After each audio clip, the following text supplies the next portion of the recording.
Hello and welcome back to part two of my cabin fever playthrough. I've ordered and fed myself, so now I'm ready to keep moving on. So let's go.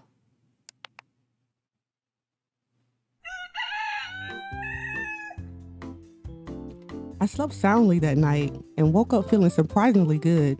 The sun was shining, my body and mind were refreshed. And once again, something smelled delicious in a kitcheny kind of way. Hey, I could get used to this, thought my brain. I rolled my eyes at myself as I hopped out of bed. This was the start of a new routine. It had to be. Mallory was here now, and I didn't want either one of us taking advantage of the other. I wondered if she'd like to learn about the systems I had set up for off-grid living. I definitely needed her to understand why certain things were important, like conserving water, obviously. But she might actually enjoy being involved with the work I did on the daily. Maybe we could share the load. She could be the Sam to my Frodo. My heart felt kind of bright and big at the thought of having a friend, even just for a while. It was something too bleak. What? Oh, it was something to break up the mind-numbing monotony of that sweet post-apocalypse lifestyle I've been living. I could be an okay teacher. I taught a few online classes before for beginners wanting to learn C sharp. I want to learn C sharp. Can you teach me?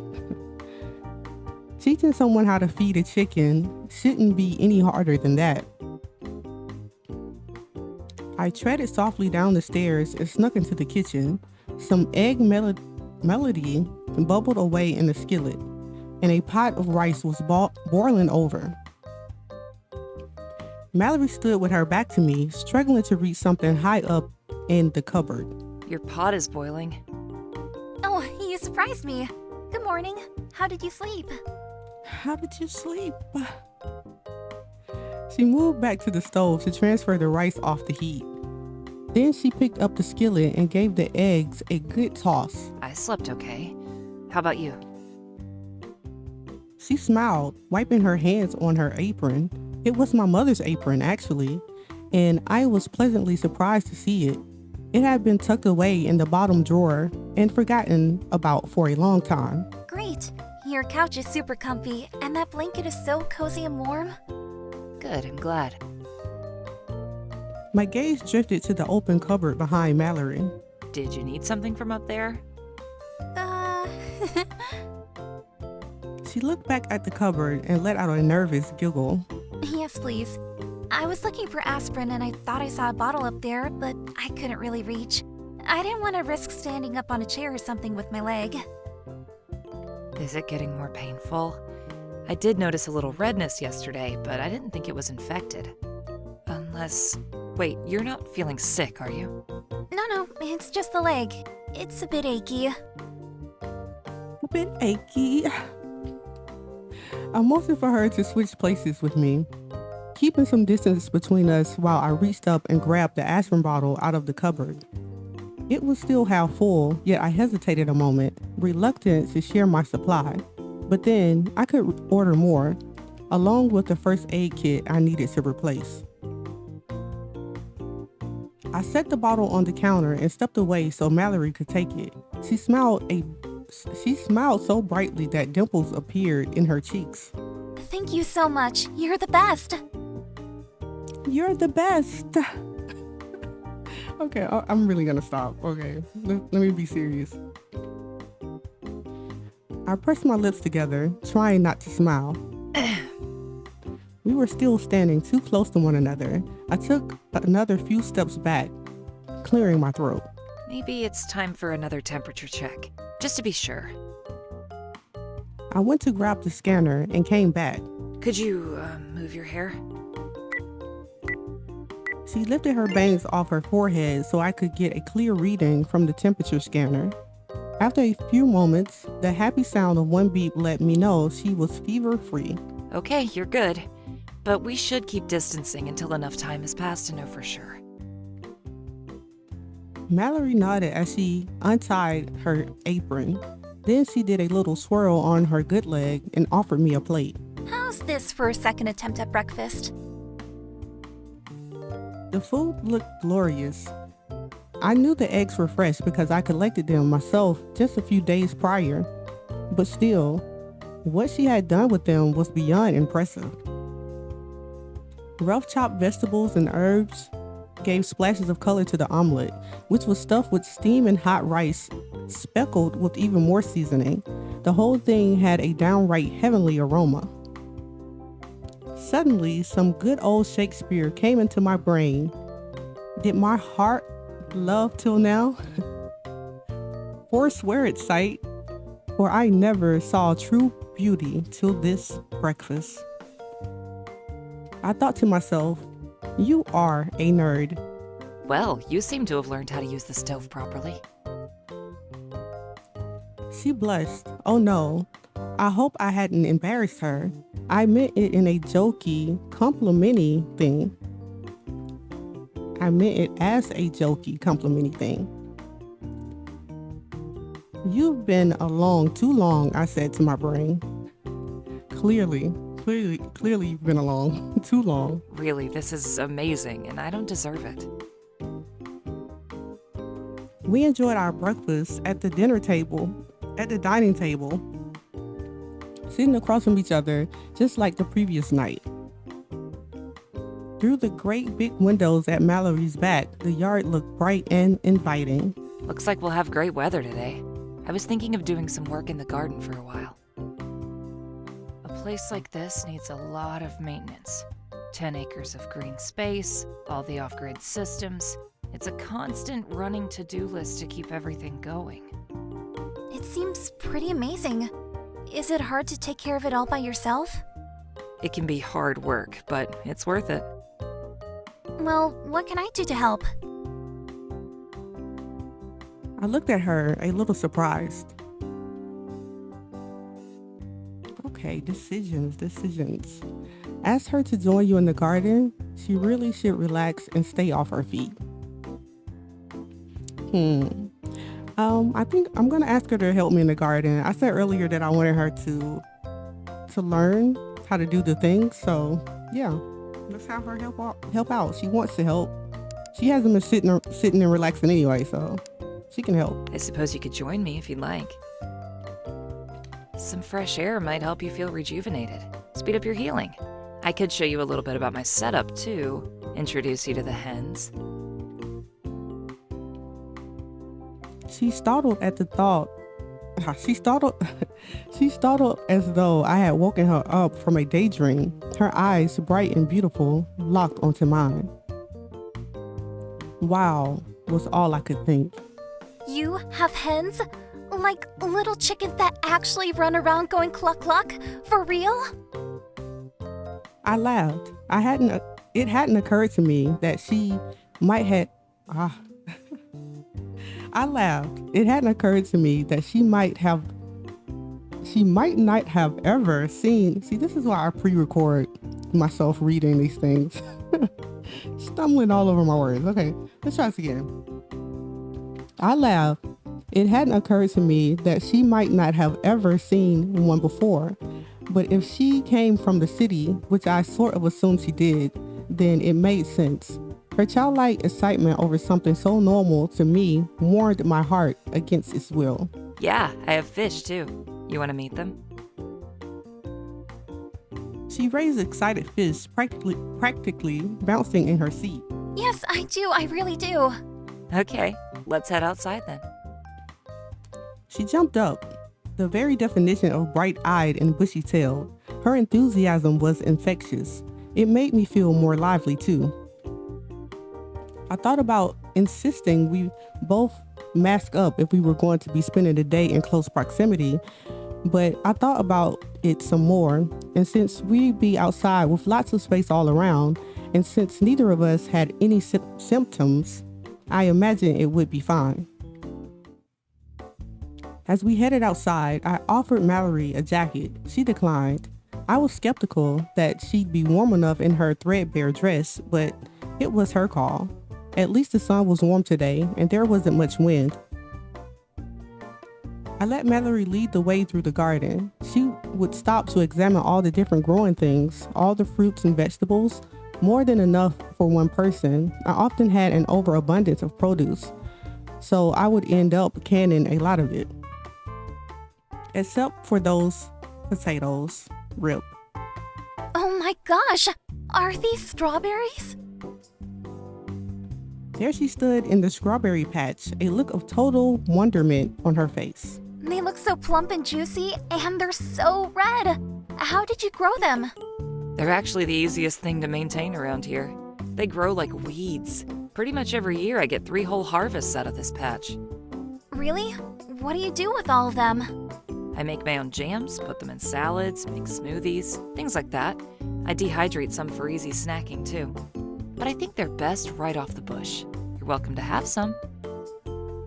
Her eyes widened. They were huge, and they were actually twinkling now. How did she do that? I've never eaten a strawberry before. Are you sure? Never. Jeez. Yeah, help yourself. Just put your index finger and thumb right behind the stem and pinch it off.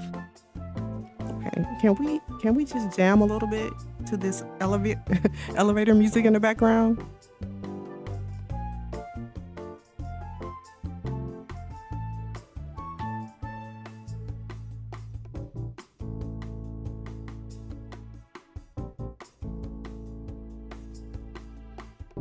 Okay, that's enough. I was dancing. You couldn't see me, but I was doing a little dance. Okay, let's go. Let's keep going. I watched her reach out in search of the perfect strawberry to pluck. Watch out for slugs.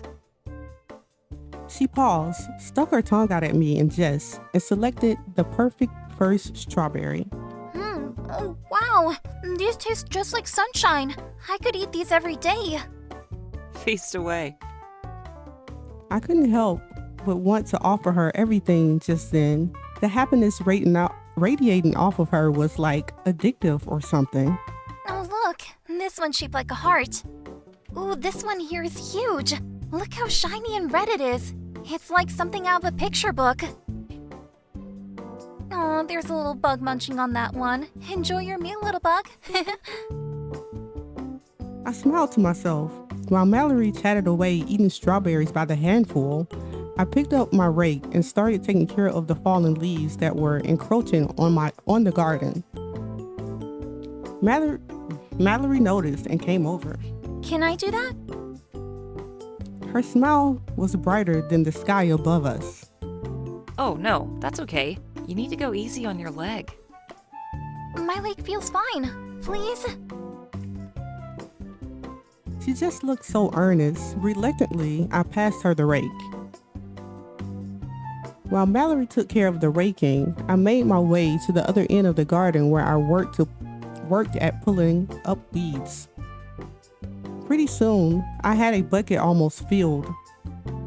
When I looked around for Mallory, I saw her standing beside her leaf pile in progress, pausing to catch her breath. I felt bad for letting her take on the raking. She'd probably end up feeling pretty sore afterwards. Still, it was nice to have the help. I could already tell that the chores would go quicker this way. I watched her until she finished her little break and gone back to raking, or rather, until she spotted me looking at her and gave me a big thumbs up, which I pretended I hadn't seen. Pulling up weeds. Yeah, play it off. I shook my head at myself, tossing another fistful of leafy stalks into the bucket. Something about this girl stirred up my insides. She was like a cartoon princess, too happy and determined, almost too good to be real. Almost? Anything too good to be real usually is. I, for one, definitely wouldn't have been tough enough to pick up a rake with a leg injury like that. If anything, I'd have sat on my couch playing video games until it healed. So I guess I felt a feeling that was part way between adoration and total bewilderment.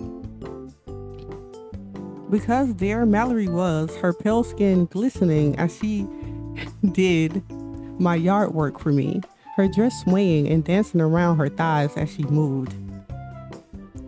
Wait, am I still looking at her? I thought I went back to weeding. Right. You ain't still looking at Mallory.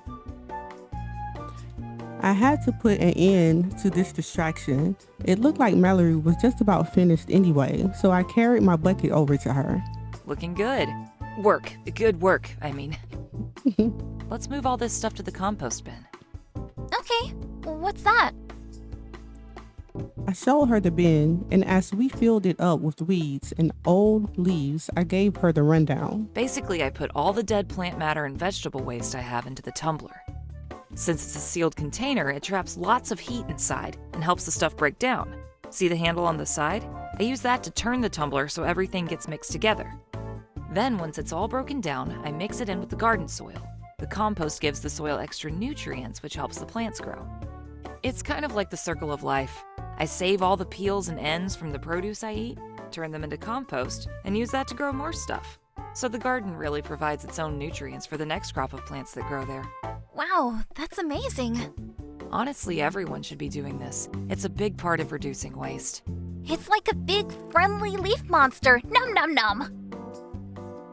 She fed the last of the garden waste into the mouth of the bin, then patted the top of it as though praising a good dog.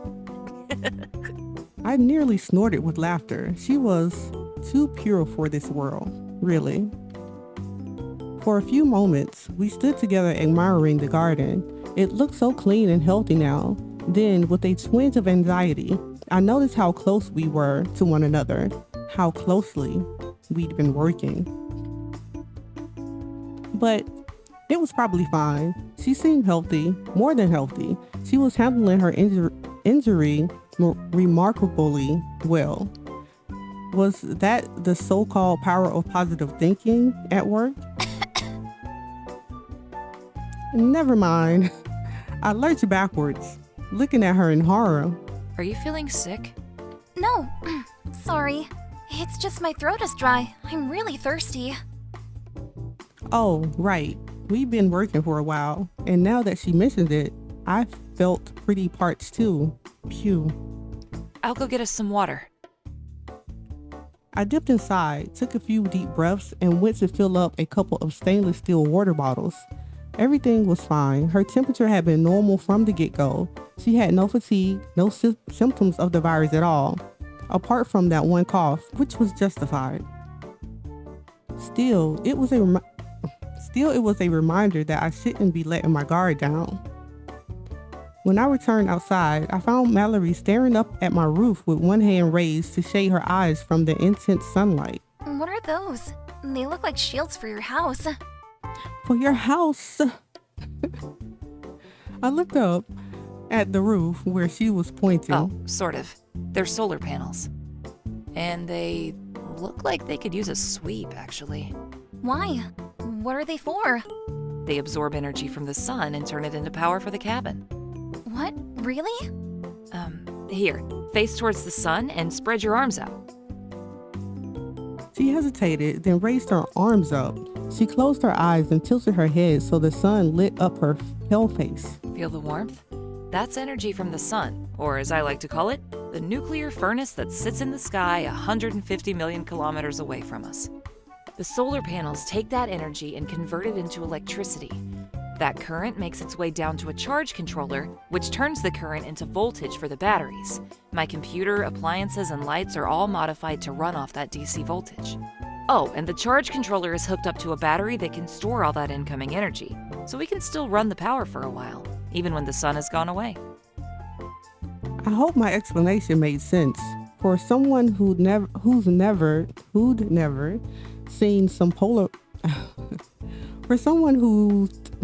seen solar panels before, the concept might be a hard one to get. I'm gonna start it over. I hope my explanation made sense. For someone who'd never seen solar panels before, the concept might be a hard one to grasp. So you capture the sunshine and turn it into energy? Isn't that like what flowers do? That's exactly what flowers do. Yeah, that's one way of thinking about it. The twinkle in her eyes had returned. She continued to gaze up at the panels in awe. It's like magic. If we'd had something like this where I grew up, then the citywide power outages wouldn't have mattered so much. Her smile faded a little. Suddenly, the conversation felt heavy. I wanted to ask her to tell me more, but I was afraid. Give me a few minutes to sweep the leaves off the roof. Then we can go say hi to the hens. Ooh, okay. They're over there, just FYI, in case I happen to fall to my death or something. What? Don't worry. If that happens, you can just bury me in the garden. My corpse will give lots of nutrients to the soil. She gasped, clearly horrified, and I couldn't keep a straight face anymore. I laughed. Don't kid around like that. It's not funny. Sorry. I'll be back in a few. You rest. I grabbed my ladder and broom from the shed and headed up onto the roof. I swept all the leaves off the solar panels and cleared out the eaves troughs for good measure. I paused to gaze down at Mallory in the garden. She looked so at peace among all the plants. Butterflies had gathered nearby on a patch of wildflowers, and she was smiling at them. I didn't think I'd ever seen a sweeter scene. I looked across the distant hills toward the remainder of what remained of the city. That was where Mallory had come from. I'd assumed so, but now that she confirmed it with her comment about the power outages, the thought of her living there almost hurt. Even from my rooftop, I could see how everything had fallen into disrepair. I remembered the long ago announcement that public buildings would be closing down indefinitely. Sports stadiums, movie theaters, malls, and offices had all been shuttered. Even apartment complexes and private homes had to change. People were moved and shuffled around as fences went up and shared spaces became inaccessible. Anything to keep people apart from each other, or at least in their own small safety bubbles. I hadn't set foot in the city in years, and looking at it now, I had no desire to ever set foot there again. With a sad sigh, I turned my back on the ghost city and climbed back down from the roof.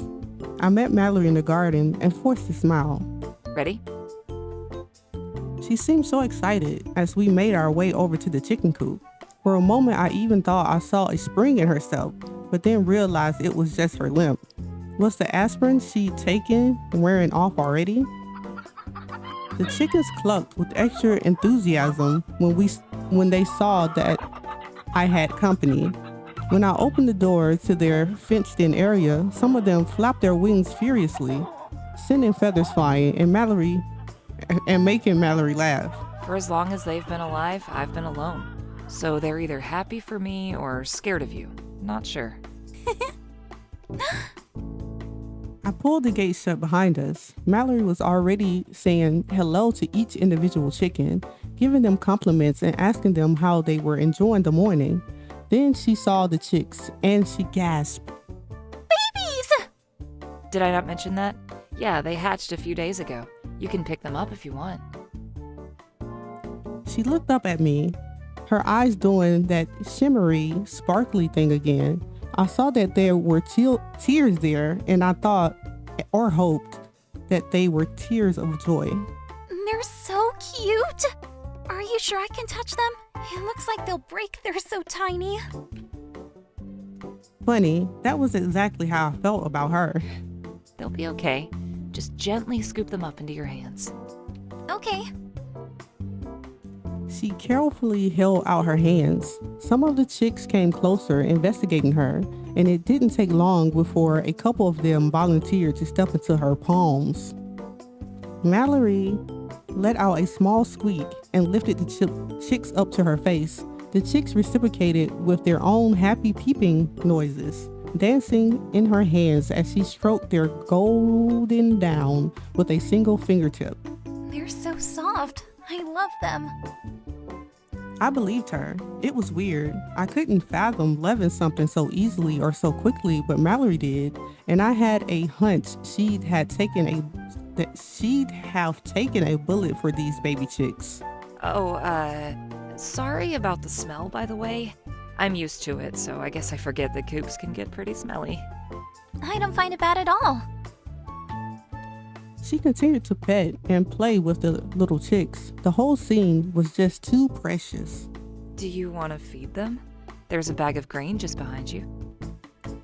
She looked over her shoulder, smiling, and gently set down the chicks so that she could reach for the bag. She took out a small handful of grain and scattered it in front of her. The chicks started to eat, and soon the adult hens came to join them. All the chickens loved Mallory. They nibbled at her dress and danced around her as she fed them. The clucking intensified with every handful of grain, becoming so loud that Mallory started to laugh. They're so happy. I nodded. I try to give them a good life, even if it's only a short one. Huh? What do you mean? Oh no. Why did I say that? What should I say next? Decisions. Choices. Okay, so I can change the subject or I can answer honestly. You know, in this situation, I think I should answer honestly, don't you think? Because, I mean, what does she think? This is the post-apocalypse. How's she gonna eat some chicken? What do you think we getting this chicken wrong? Okay? I'm gonna answer honestly. Well, some of these chicks will grow up into egg layers so that we can eat things like that amazing omelet you made this morning. And others will be butchered for meat. She stared at me, then she looked away, and those were definitely not tears of joy in her eyes, not anymore. She patted another baby chick. But this time her hand was trembling. I felt pretty bad in that moment. You take care of them from the time they're little babies like this, and then you kill them? It's not like I want to. It's just how it goes. I need to eat, and I can't exactly go pick up meat from the grocery store. I didn't feel like this was something that needed to be explained, let alone justified. It was how people survived. It wasn't pleasant or ideal, but just like staying away from each other to stop the spread of a deadly virus, it was necessary. The struggle bus. Did she not get that? Why wasn't she saying anything? Mallory? I understand. I guess I just never thought about it before. I'll be okay though. Thank you for bringing me to meet them. She stood up, gave the chickens a little wave goodbye, and left the coop. I followed her out, shutting the gate behind us. Shall we head back inside? She nodded as we strolled across the grass. I felt a little awkward when we went back into the cabin. There was an unhappy tension, but I didn't know if it was just me feeling guilty or something more. I tried to inject a little perkiness into my voice. So, there was one more thing I really wanted to show you today. It's the most intricate and nerdy of all my systems, and by far my favorite. She tilted her head questioningly. Remember when I said I had fish? Well, it's a bit more complicated than that. The fish are actually part of a system I use to grow plants and food indoors. That way I can have at least some fresh things to eat in winter. Oh? It's called aquaponics, and it's really freaking cool. Come on, I'll show you. She smiled softly, like she was charmed by the idea. That was a relief. Okay. I led Mallory through the cabin to my aquaponics room.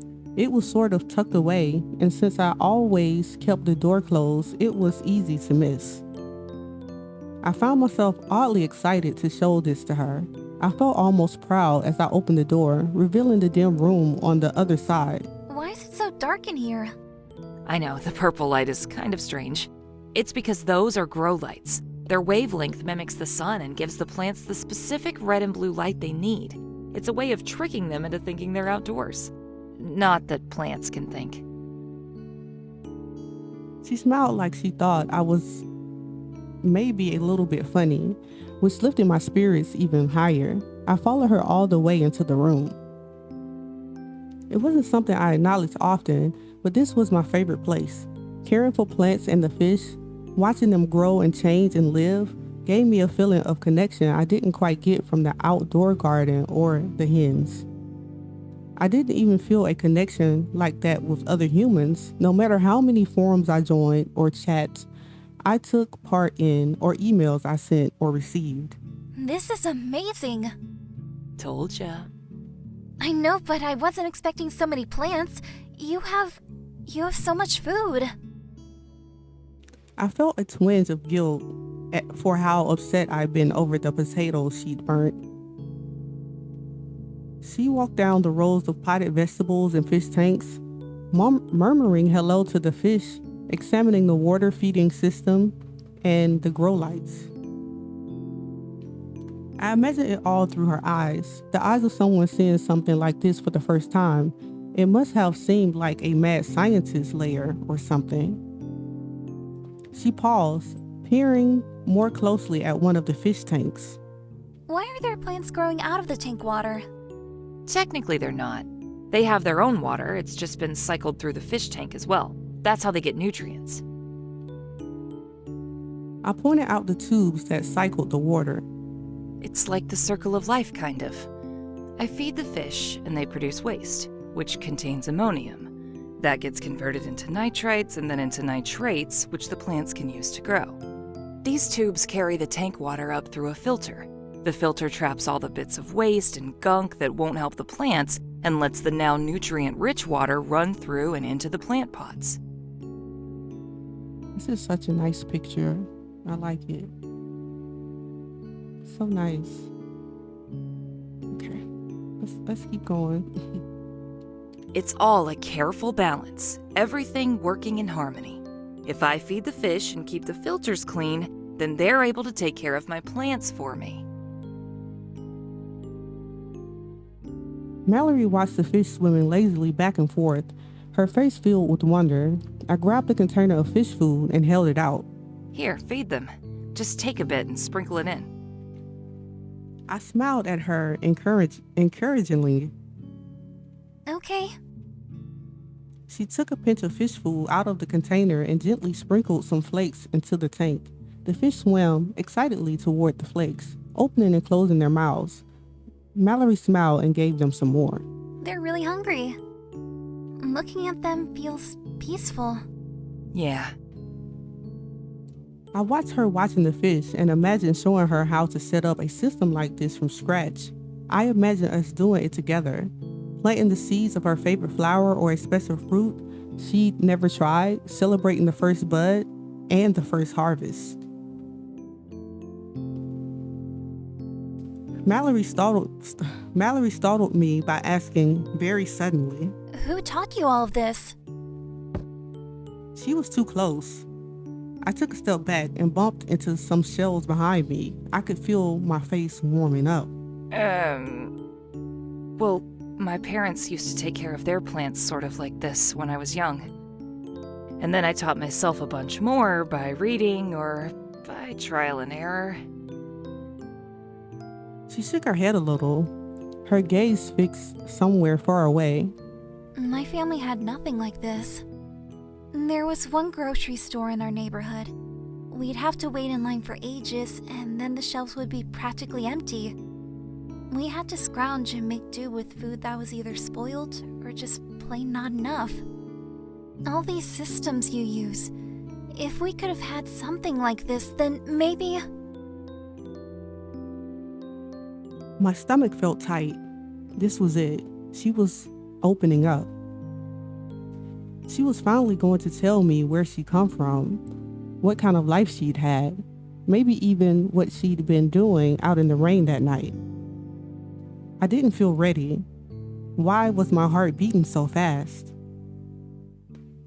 She looked so somber as her mouth came open, hesitant. And then she said, I love that you wanted to show me all this stuff. But, what do you do for fun around here? She nudged me and gave me a cheeky little smile. Okay, so much for that idea. I forced my own smile, averting my eyes. Yeah, I know. All work and no play, yada yada. How about this? Let's go make some tea, get something to eat, and I'll show you my video games. She nodded, suddenly grinning just as brightly as she had been that morning, as if the day had brought her no sadness at all. She said goodbye to all the fish and went back out into the brightly lit hall. I followed and closed up the room behind us. We ended up spending most of the afternoon playing games on my tablet and snacking. When I showed Mallory my favorite retro game, the idle clicker, with just the right balance of dopamine inducing rewards, she told me she'd played it before with her sister when they were children. She was so excited about this, and once again her enthusiasm was infectious. I used to hold the record for fastest speedrun of this game, you know. You did not. There's no such thing as a speedrun of a clicker game, and if there was, that record would be held by a bot. We teased each other like that, laughing and sharing little meaningless anecdotes, and I didn't notice her shifting closer to me, getting more comfortable. We were too comfortable. A comfortable silence took over. Then Mallory leaned against me. Too nervous to move, I looked down. Her eyes were closed. She was falling asleep. For some reason, I let her stay there on my shoulder. I studied her, the ornate brooch she wore on her sweater dress, the cute pin she wore in her silky hair, her creamy skin and narrow shoulders, the plunging white lace bra. My throat tightened up. This was not okay. Slowly, with deliberate care, I slid away from her. I used a throw cushion to lower her onto the couch, trying my best not to wake her. I placed a blanket over her. She continued to breathe deeply, in and out, unmoving. According to my clock, it was only just past 7. I was surprised Mallory had fallen so deeply asleep already. She looked like she'd be there for the rest of the night. Maybe I shouldn't have let her help with so many chores, I thought. But then I was getting pretty sleepy too. I crept into the kitchen and, as quickly as I could, made my nightly cup of herbal tea. We'd snacked all afternoon, so I wasn't hungry, but that cup of tea before bed was an absolute must. Carefully, I carried my mug upstairs, setting in so as not to disturb Mallory. It wasn't long before I was dozing off, tea only half gone. My body had been warmed by the fire, which made it all too easy to drift off to sleep. That night, I dreamt of the chicken coop being empty. There were only traces left behind of the hens, and their feathers were scattered everywhere on the ground.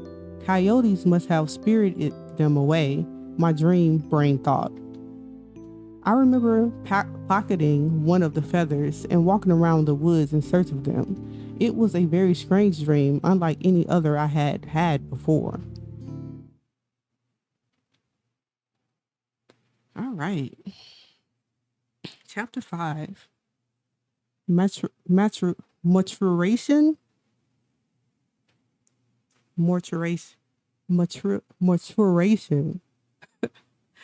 All right, I need some water. Let me grab a drink.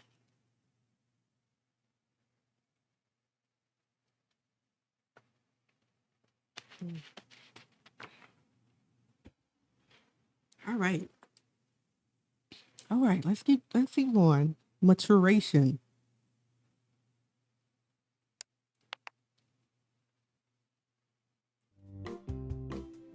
I woke up to the sun shining at an unfamiliar angle through a bedroom window. I checked the time and realized I slept in, not by much, but still weird. I decided I must have needed the extra sleep. I knew stress could drain the body's energy, and yeah, I've been stressed over the past couple of days. But the house smelled amazing again, and my stomach clenched and unclenched in hunger. There was nothing absolutely nothing to be unhappy about. I got out of bed, got dressed, and made my way down the creaky staircase. Something struck me as I reached the bottom step.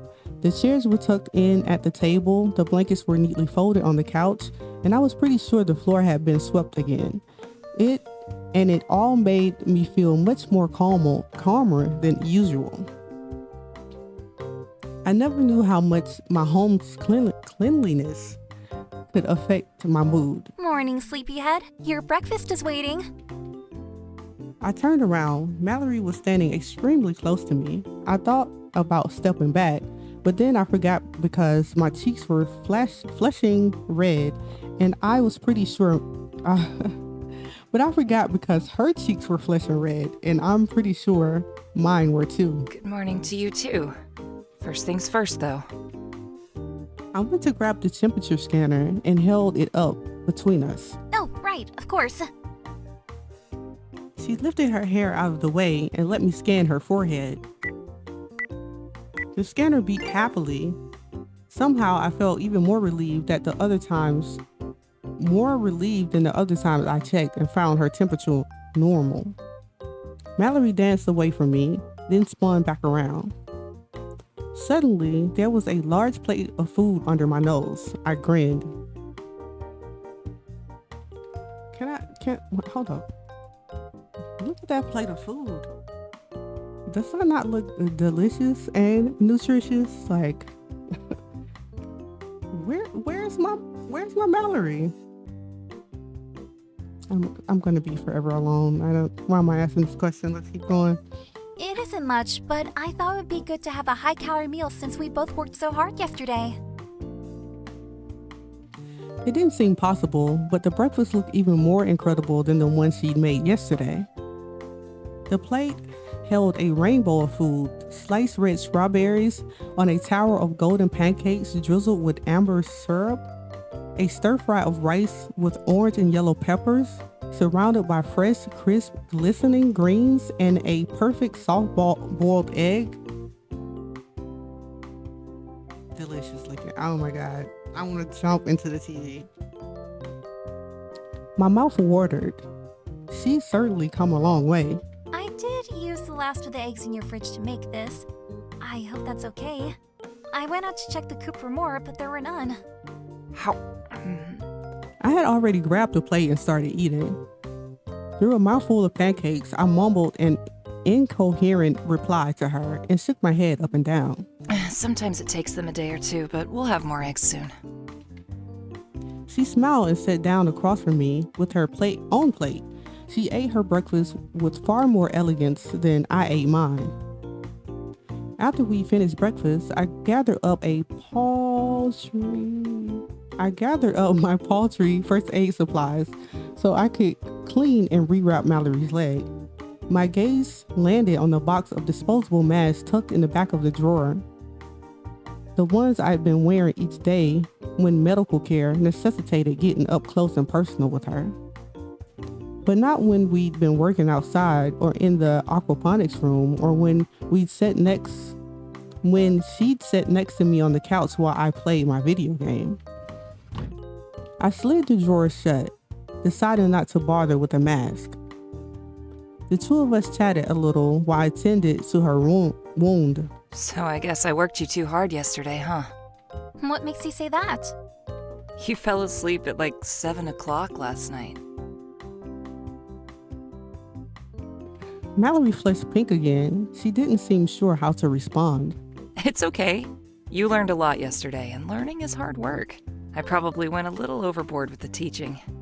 No, but I enjoyed it so much. It made me really happy to hear her say that.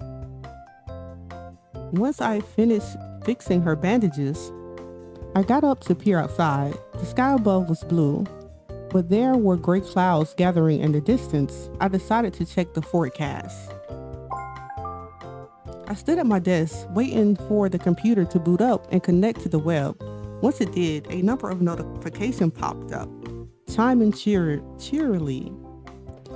I followed them to my email box and glanced through my unread messages.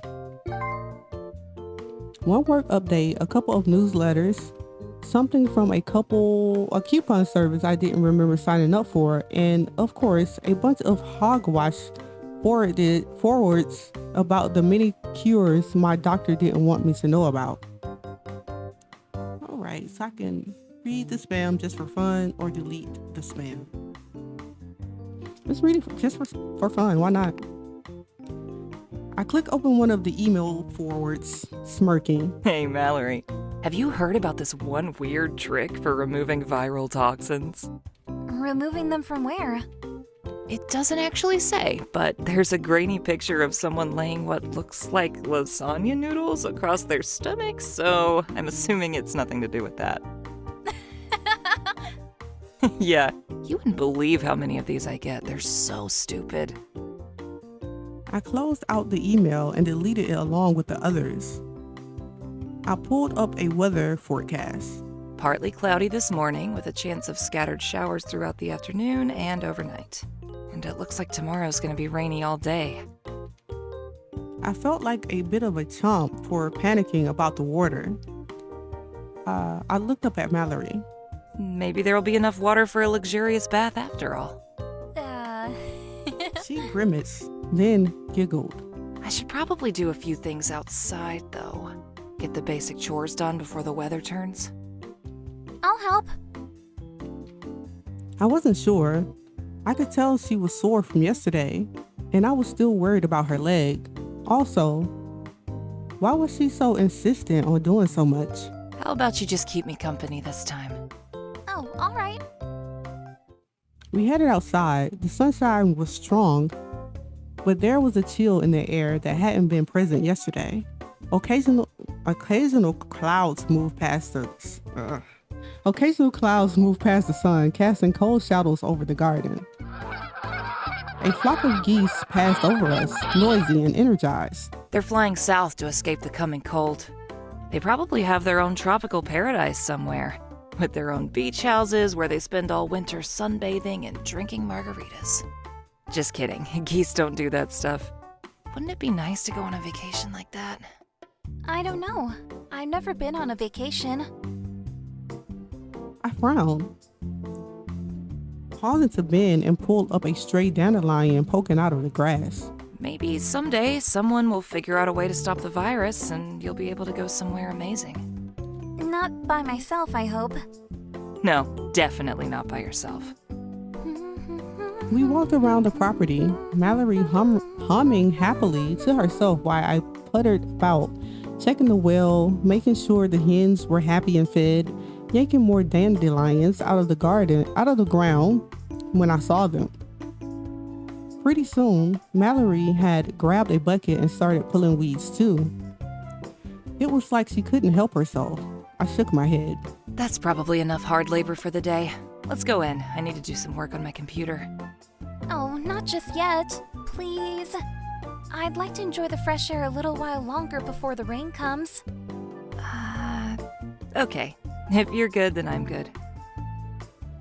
I reached down for another clump of weeds and felt my stomach flip when I saw a big black spider clinging onto the leaves I pulled. I flicked my hand reflexively. Reflexively. Did I say it right the first time? Anyway, let's move on. We sent the weed and the creepy crawly flying across the garden. Ugh. Stay on the alert for spiders. Oh yes, I've already met a few of them. They're so helpful chasing off all the harmful bugs.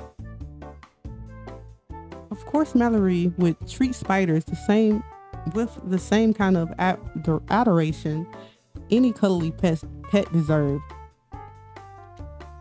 We continued pulling weeds together side by side, and I tried to keep the pace slow and casual. Despite that, and despite the heavy clouds moving in, we were both sweating pretty soon. Phew, I am hot. I am hot. I almost want to take my sweater off. She said with a little giggle, standing up straight to stretch her back and survey the neat-looking garden. I felt myself blush, embarrassed by the suggestion, and the image my mind conjured up. Is she being flirty? Try flirting back. Or better avoid the subject. I'm gonna flirt, right? You gotta flirt. Why wouldn't you flirt? Like, come on. Why wouldn't you flirt? You're gonna flirt. You're gonna flirt. Taking your sweater off won't change anything. I gave an exaggerated wink. She blinked at me, and I immediately wished the ground would open up and swallow me whole. It took her a moment to process the joke, but when it clicked, she burst out laughing. Her laugh made me laugh too. We were interrupted by Mallory's stomach deciding to let out a high-pitched growl. She stopped laughing and clasped her hand on her stomach. Sorry. My tummy must be hungry after all that work. Mine is too. And I think I felt a raindrop just now, which is probably our cue to head inside. Do you want to meet me in there? I'll pick some things to make us a strawberry salad. Wow, that sounds so delicious. I'll see you in a bit. I grabbed a bucket off the porch and spent a few minutes in the garden gathering ingredients. A few raindrops pelted me here and there. Quickly, I hurried back inside, following Mallory's footsteps.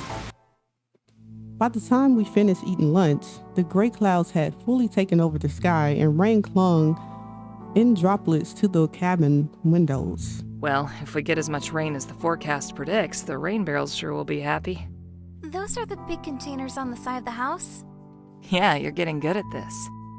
It's probably the #1 most important system I have here. The water those 4 barrels can hold can last a long time, as long as I'm careful with it. No luxurious baths. No water balloon fights either, I'm guessing. Just basic cleaning, cooking, and drinking, right? Jeez, you make me sound like someone who doesn't know how to have fun. You're pretty much right, though. But you can't just drink rainwater. It wouldn't be safe. Oh? The water picks up a lot of things before it makes its way into the barrel. Pollution from the air, chemicals, dirt and bird droppings from the roof. Ew. Yeah, it's gross. So I add chemicals to the water and filter it to make it clean and safe. Man, I wish I knew how to do all this stuff. I have to teach myself or something. It seems so cool, to be able to be a bit more self-sufficient. I'll have to show you how all that stuff works. Cleaning the water, using the spigots. She turned her head to look me right in the eye. You're really smart. I like hearing about all the systems you use here. My cheeks burned under the shock of her beautiful gaze and the admiration I saw in her eyes. I nodded, not knowing what else to say. After that conversation, I went to check the solar batteries. They were full, which was good. The power they'd bank would last a few days if necessary. Then the two of us settled down in the living room. I worked at my computer while Mallory gently explored my things and eventually nestled into the couch with a book to flip through. It was oddly effortless, the silence and comfort that filled the room all through the afternoon. Gradually, the sky darkened, and so did the interior of the cabin. It was probably long past time for a break when Mallory closed the book and stood up, teetering just a little on her bad leg. Can I make us some tea? I leaned back in my chair. That sounds like a very good idea. Yes, please. She meandered into the kitchen and put the kettle on to boil. I stood up and went to the utility room so I could switch off the inverter.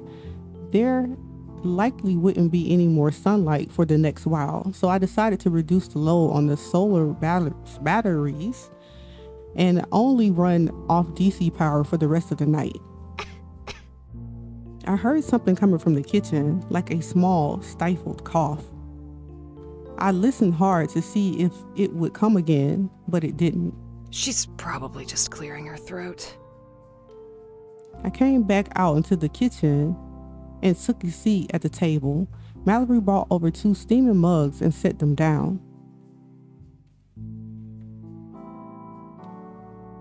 Does Mallory have the plague, you guys?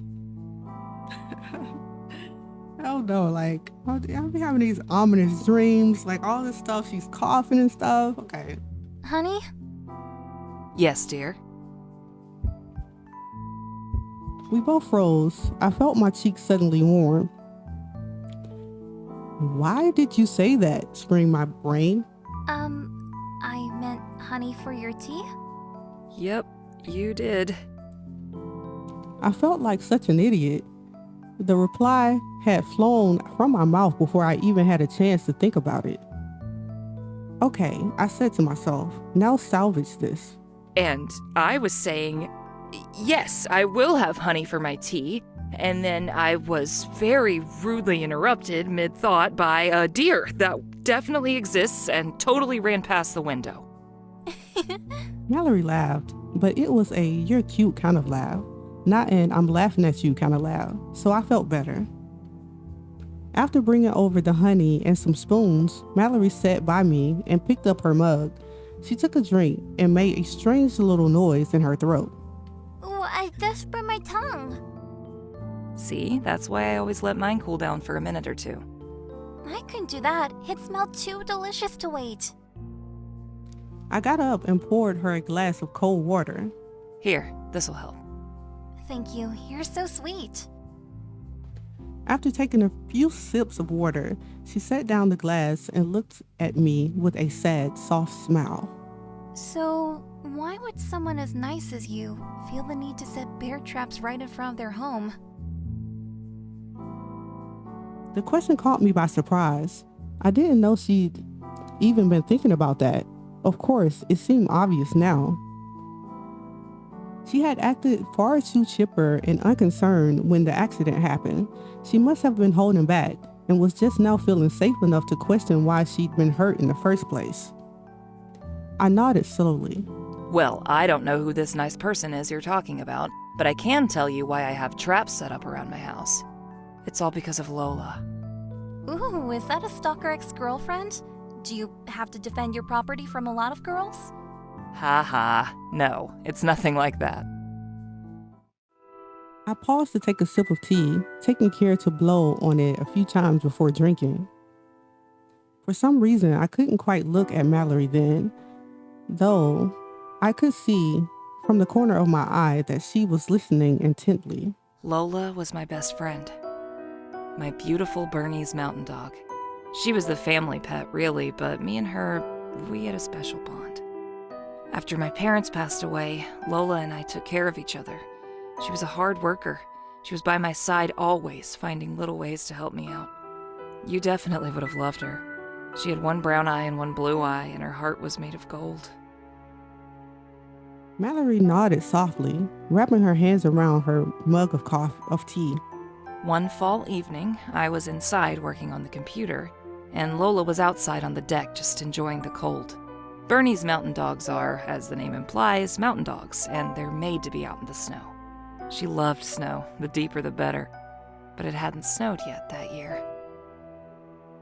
A surge of emotion came over me. I had never told anyone this story before. I needed to pause and drink more tea to stop myself from caving to the sorrow. Lola started barking, and I ignored her because she was always barking at squirrels and birds and things, thinking she was protecting our territory. Silly dog.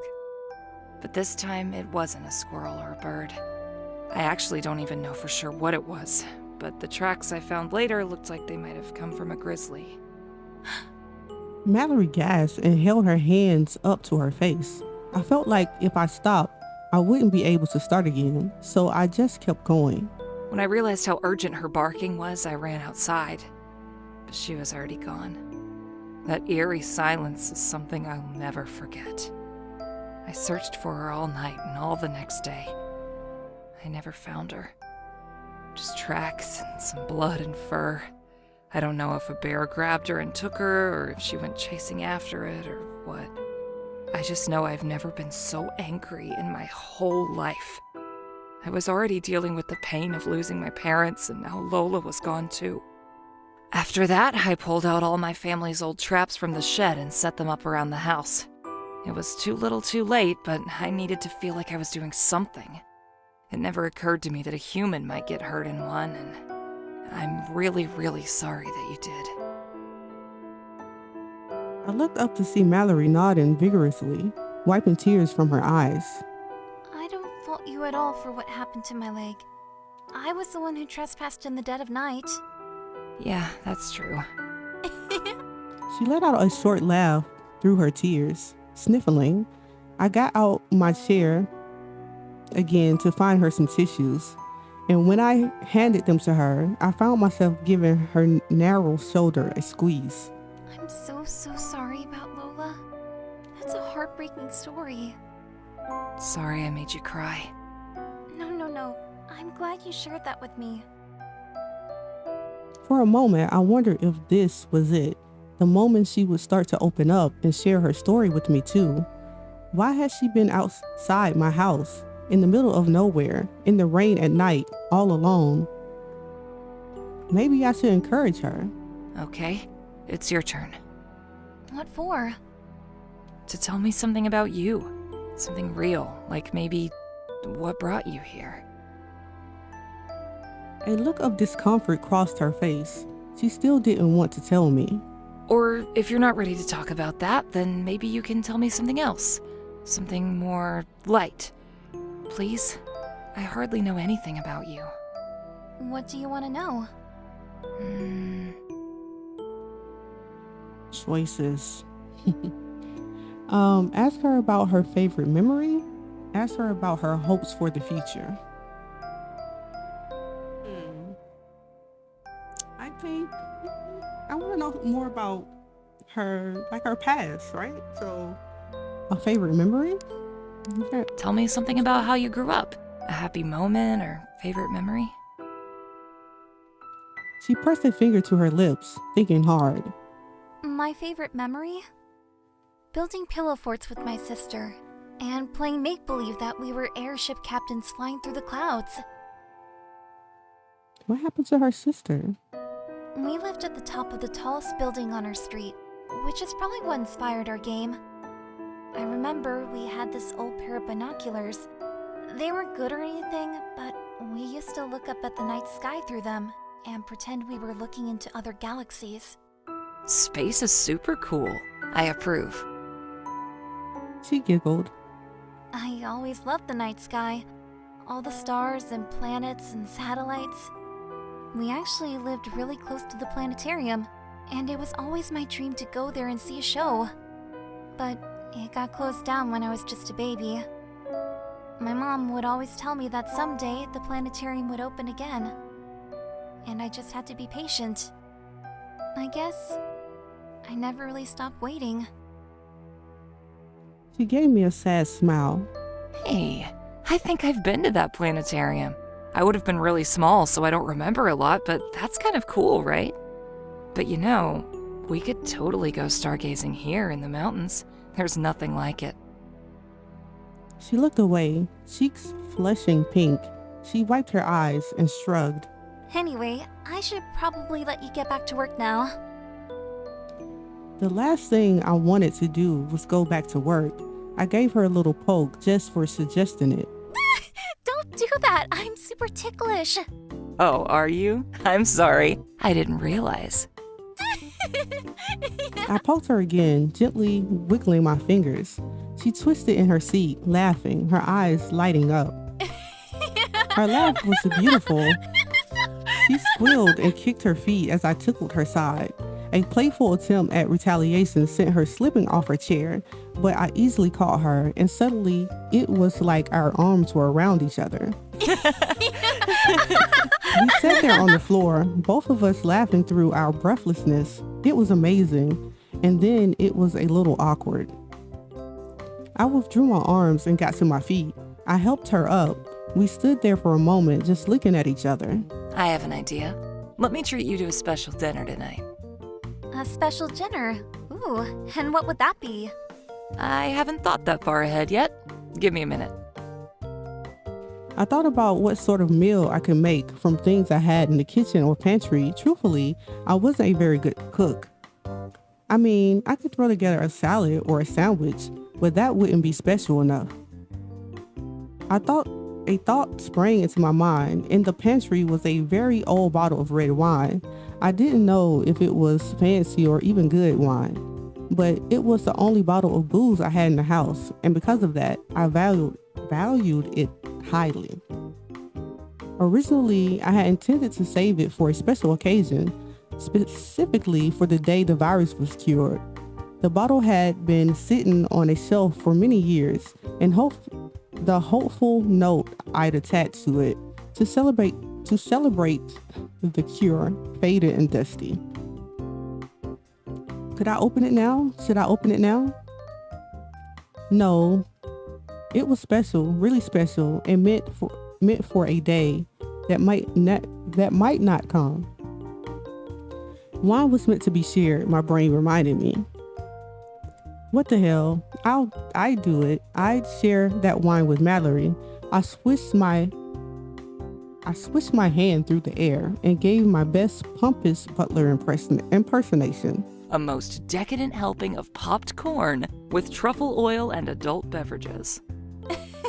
Mallory stared at me, then tossed her head back in laughter. Dinner is popcorn and nondescript alcohol? That sounds fantastic. While I had the popcorn going, I asked Mallory to go look for the truffle oil in the cellar. I'm back. I think this is the right one. She turned the bottle for me to read the label. Scribbled in my own sloppy jiffy marker writing were the words, "The good stuff." I nodded and motioned my chin to show her where to find the wine glasses and bowls. So you made this truffle oil yourself? Yeah, it's not too hard once you get the hang of it. The first batches I ever made were terrible, though. Lots of trial and error before I landed on the right mix of ingredients and timing. She brought out a large bowl from the cupboard and placed it beside me for the popcorn. Wow, that's so cool. I think it's incredible that you've learned to do all these things. That's just how it goes when you live on your own. If you'd like, I can teach you. While reaching up to grab the wine glasses, she cocked her head curiously at me. You would want to teach me? Of course, you're good company, and it might be fun to show you how these things work. She smiled at me and took the wine glasses over to the living room, dusting them off with her sweater as she walked. The popcorn was almost ready. Settling into the couch to watch a movie on my computer felt very different having a beautiful girl beside me, the same one who, only a few minutes earlier, was on the verge of tears. I was happy that I could cheer her up, if only for a little while. She seemed much happier with the distraction of popcorn and a movie. Oh my goodness, this wine is the best tasting thing I've ever had in my life. Her cheeks began to turn rosy after just the first sip. It made me happy seeing her like this, and I was glad that I could share this small gift with someone. What sort of movie would you like to watch? How about something with action? And romance? Oh, and some comedy too. That's a tall order. Let me see what I can find. It wasn't long before we both relaxed and let ourselves be absorbed into the movie. It was a strange story about a girl from the moon who fell in love with a human. They had to overcome their differences in order to realize they were destined to be together. There was also a moon cat that would burst out wisecracks every 10 minutes. It had Mallory roaring with laughter, as I expected. This cat, I can't believe some of the things he says. Her laughter was infectious, and soon had me joining in, despite the subpar humor of the movie. I haven't laughed like this in so long. Oh my gosh, my stomach hurts from laughing. Clumsily, I spilled a bit of wine on my pajama pants. The splotch had landed right on my, thing that rhymes with splotch. The sight of it only made us roar with more laughter. It may have been the wine causing us to act so funny, but it may have just been that we were long overdue for a good, honest laugh. Being like this with her made me feel like my old self, or rather, like the person I might have been. Or rather, like the person I might have been had my circumstances not forced me to become a young hermit. I wondered when we had started sitting so close to each other. I suppose it was so that we could share the bowl of popcorn without having to reach. But in fact, Mallory was so close to me that I could feel the heat radiating off her thigh beside my hand. I stretched out my fingers to graze her leg, teasing the waters to see how she would react. To my surprise, she didn't recoil. So there my hand sat for the remainder of the movie, too nervous to move either way. At one point, I noticed her hand fall to her lap. It was resting in a way that seemed uncomfortable. With her palm facing upwards, it was honestly quite distracting.